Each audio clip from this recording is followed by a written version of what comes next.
I think that this is honestly more of an impressive thing from Seattle.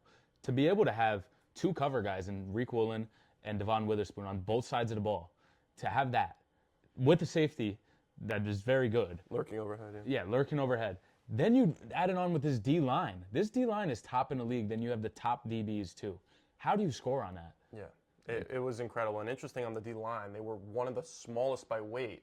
Yeah. And they were yeah. still able to dominate offensive line. It was really impressive to see, and you're right, we should talk less about the Patriots because it wasn't really them losing the game, it was the Seahawks defense winning the game. This season in general for the Seattle Seahawks was nothing less than super impressive. Yeah, I was impressed week in and week out with Seattle, and I honestly thought that they were one of those teams that was, it could have been Sam Darnold being the quarterback, but I thought they were one of these teams that were 14-3, good regular season, and maybe first round, second round, bounce out.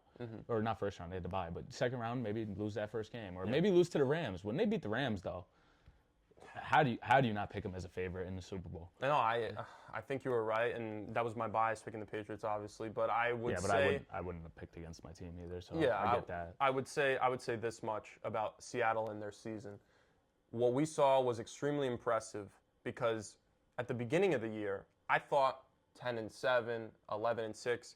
Right, we knew the defense was going to be good. We didn't know how great it was going to be, and we knew JSN's a good receiver. He's a good number one. We didn't think he was going to be top receiver in the league. So this is all with the new quarterback in Sam Darnold. Right, we thought that actually Geno Smith was a better quarterback for that football team than Sam Darnold. That's where we were coming off of a guy having a 14-win season already.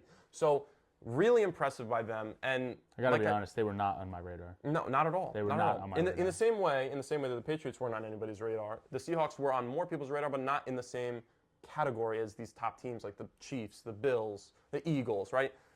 That was one of the most impressive, and I think we look at this matchup going into the Super Bowl week. A lot of people were saying, oh, this is a boring matchup, and I think that was because we didn't have any top names, but how can you not be, just as a football fan, enjoy the story of two teams that weren't expected to be there and they both make it, right? I think that's incredible in our sport.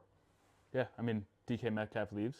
They look like, honestly, JSN wasn't on my watch. Tyler Lockett gone too. Tyler Lockett, that too. I was kind of thinking, how do you go and get rid of a top receiver in the league with Sam Darnold coming in? Don't you think he would need the help and having two receivers and a running back and everything like that with Charbonnet as well? Didn't matter. Did not matter. Sam Darnold, you impressed me all year long. All year long, especially after last year's playoffs. You impressed me all year.